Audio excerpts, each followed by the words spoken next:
Imagine this. You're standing in the rain outside the grand old family estate you grew up in, the one with the creaky oak doors and the wild rose garden that whispered secrets to you as a kid. Your heart's pounding like a drum in your chest, not from excitement, but from a cold, twisting betrayal. Your parents and that golden boy brother of yours.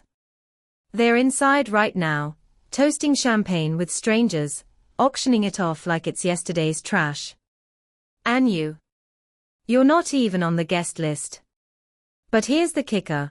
What if I told you that in 6 months, I'd own that place lock, stock, and barrel, turning their greed into my empire? Buckle up, because this is the story of how the forgotten sister flipped the script and made them beg. If you've ever poured your soul into family, only to have them treat you like the invisible help, yeah, this one's for you. That raw ache of being undervalued. The fire that builds when you realize it's time to fight back. Hit that like button if you're already feeling it, smash subscribe for more tales of sweet, hard-won justice, and let's dive in. You won't believe how this ends. Let's rewind to the beginning, back when life felt like a warm quilt stitched with promises. My name's Elena Hargrove, if you want the full picture. I was the eldest, the one who shouldered everything without a single complaint. Picture me at 22, fresh out of community college with a business degree that barely paid for the ink on the diploma. Our family home was this sprawling Victorian beast in the rolling hills of upstate New York. Think faded wallpaper with floral patterns that peeled like old skin. A wraparound porch that groaned under summer storms, and a kitchen where Mom's laughter used to echo like wind chimes. Dad was a retired schoolteacher with dreams bigger than his pension. Mom, a part-time florist who collected porcelain dolls like they held her secrets. And then there was Theo, my little brother, 8 years younger, with that mop of chestnut hair and eyes that sparkled like he owned the stars. From the day he could talk, everyone called him the prodigy. Theo's gonna change the world, Dad would say, ruffling his hair while I scrubbed pots in the background. I didn't mind, not really. I was the steady one, the fixer. After Dad's teaching gig dried up and Mom's shop tanked in the recession, I took the night shifts at a local diner, greasy aprons, feet aching on cracked linoleum, the sizzle of burgers masking the knot in my stomach. Every paycheck. Straight into their hands. Just until we get back on our feet, Ellie, Mom would coo, her fingers brushing mine like silk. I'd nod, swallowing the lump in my throat, because that's what big sisters do. We hold the fort. Fast forward 5 years, and I'm 27, climbing the ranks at a midtown accounting firm. Suits that pinched at the shoulders, endless spreadsheets blurring into nightmares, but the money. It flowed. I funneled it home, first for Dad's relaxation cruises to the Caribbean, where he'd sent postcards of turquoise waves and pina coladas that made my coffee taste like regret. Then Mom's spa retreats, all lavender oils and yoga poses she never quite mastered. And Theo. Oh, Theo was the black hole. At 19, he dropped out of MIT, too creative for their rigid classes, he said, with this wild idea for a tech startup. Augmented reality for everyday life. He'd pitch over family dinners, his voice slicing through the steam of pot roast like a laser. VR glasses that turned boring commutes into adventures. Dad's eyes would light up like Christmas. Mom would clasp her hands, whispering, "Our boy's a genius." I believed it too, at first. Why not? I crunched the numbers, co-signed loans, dipped into my own savings for his prototype runs. 10 years, folks. 10 grueling years of wiring transfers that left my bank account echoing like an empty hall. I'd stare at my laptop screen at 2 a.m., the glow casting shadows on my tiny apartment walls, thinking, this is family. This is love. They'll pay it back. They'll see me. But deep down, a whisper nagged, "When's it your turn, Elena?" The cracks started small. Theo's startup. Hargrove Holograms, it was called, Fancy name for a garage full of tangled wires and flickering screens. Investors ghosted him, prototypes fried like overcooked eggs. But did he call? Nah. Sis, just one more bridge loan, he'd text, emoji hearts masking the desperation. I'd send it, heart sinking like a stone in the Hudson. Parents. Lavish as ever. Dad's golf memberships, mom's designer scarves that draped like accusations. You're so strong, Ellie, they'd say, hugging me goodbye at the airport after I'd footed their latest getaway. Strong. Yeah. Like the mule that carries the load till it breaks. Then, the auction notice hit like a sucker punch. I found it crumpled in the mailbox at home, pink slip from some estate lawyer, all legalese and finality. Public auction, Hargrove Family Estate, October 15th. My estate.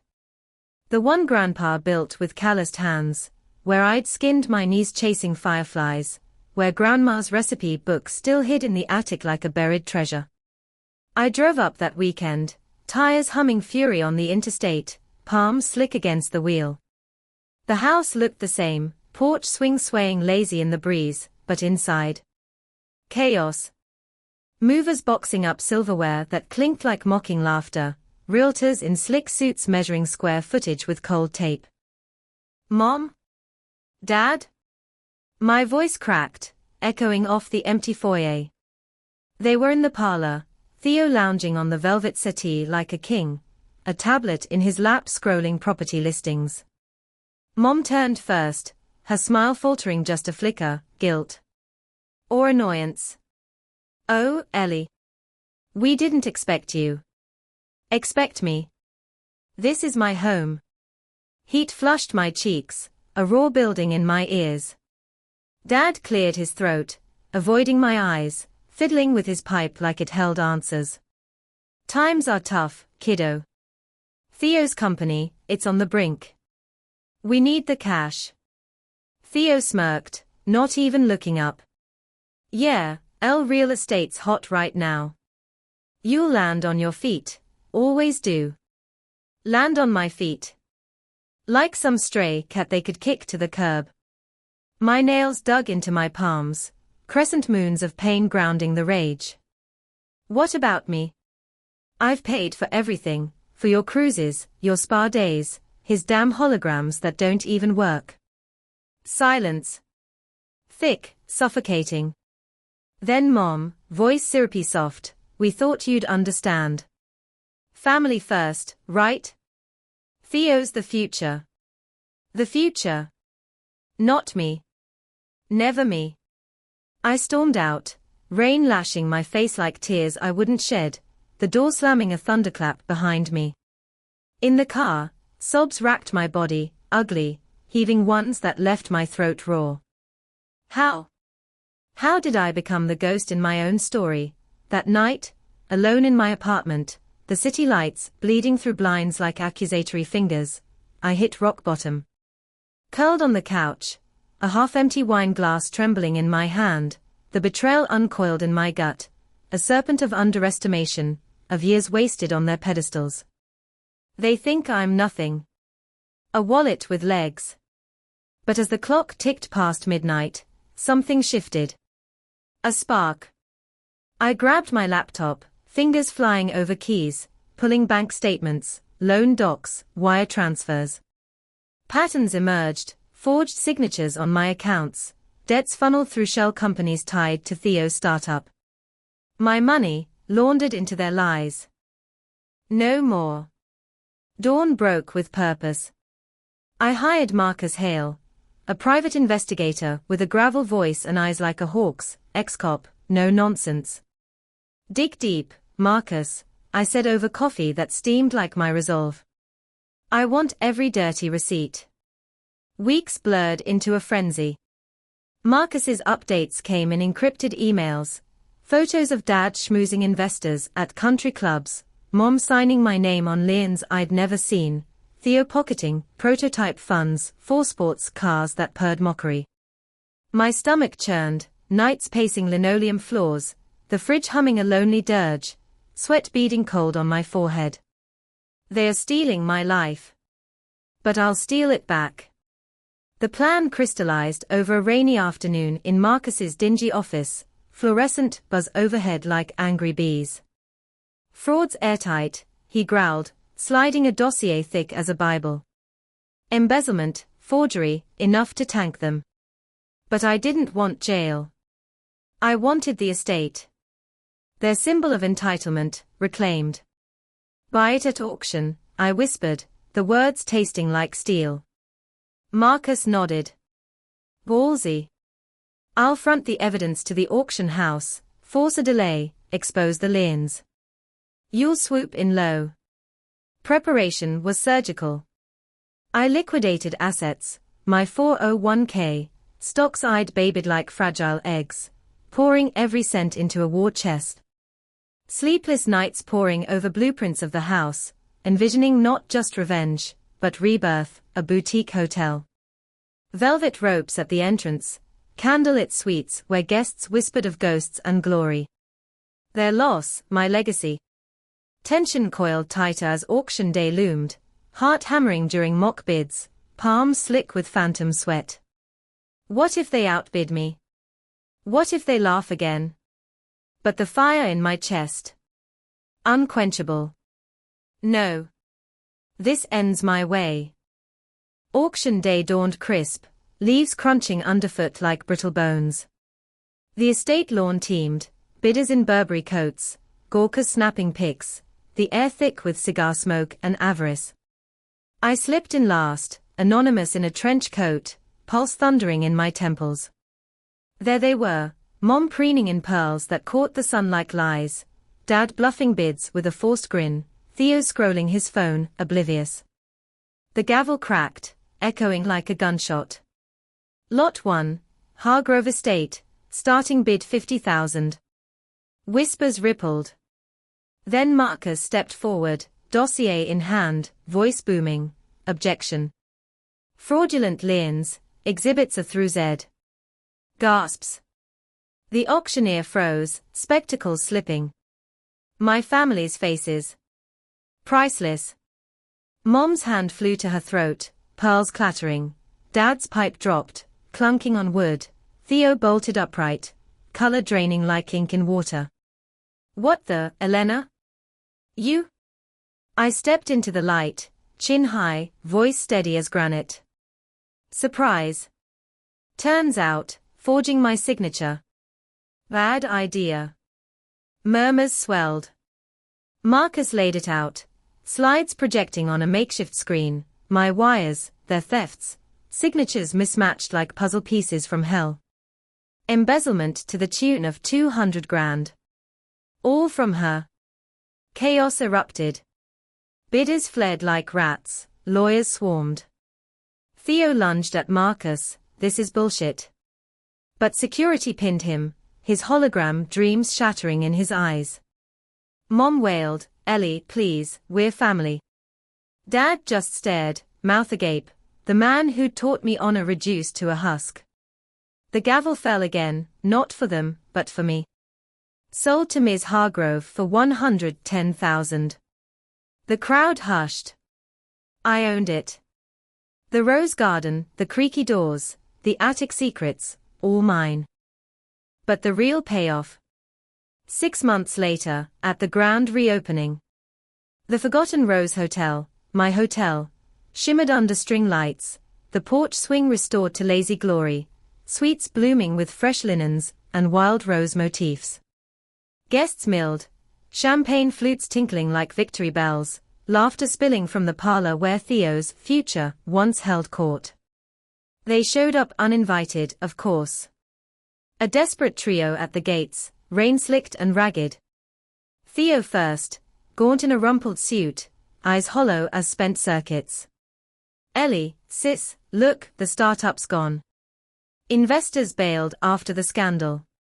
We need help. Mom hovered, mascara streaking like war paint, clutching a soggy purse. Your father, he's had a spell. The house, it was ours too. I met them in the foyer, heels clicking authority on polished oak, a velvet robe draped like a queen's. The air hummed with jasmine from the new spa wing, my spa, not theirs. Help! I echoed, letting the word hang, sweet as poison. Theo shifted, jaw ticking. Come on, you owe us. Family. Owe them. The word ignited me, years of diner grease, empty accounts, invisible hugs flashing like a fever dream. I leaned in, voice low, velvet over knives. Owe you. I funded your delusions for a decade. You auctioned my childhood while sipping my money. And now. I gestured wide, the crystal chandelier Dad once cursed fixing, now glittering over paying guests, the kitchen alive with clinking plates, not my sobs. This is mine. Built from your ashes. Dad wheezed, face crumpling like wet paper. We didn't mean. But Theo exploded, you bitch. You think you're better. Without us, you're nothing. His spit flecking the air, veins bulging like snapped wires. Security escorted them out, Theo thrashing, Mom's sobs dissolving into the downpour. I watched from the window, chest loosening like a fist unclenching, relief flooding warm, validation tasting like the finest vintage. No more shadows. Just light. My light. I in the end, karma isn't some cosmic scoreboard, it's the quiet power of saying enough. Elena's story. A reminder that the forgotten ones often forge the strongest paths. Betrayal stings, but justice. It heals. What would you have done, Hugh, if that didn't give you goosebumps of pure satisfaction? I don't know what will. Smash that like button if you're Team Elena all the way. Drop a subscribe for weekly dives into Reddit's wildest revenges, and hey, spill in the comments. What's the sweetest payback you've ever pulled off or witnessed? Turn on notifications so you never miss the drama. Thanks for riding this roller coaster with me. See you in the next one.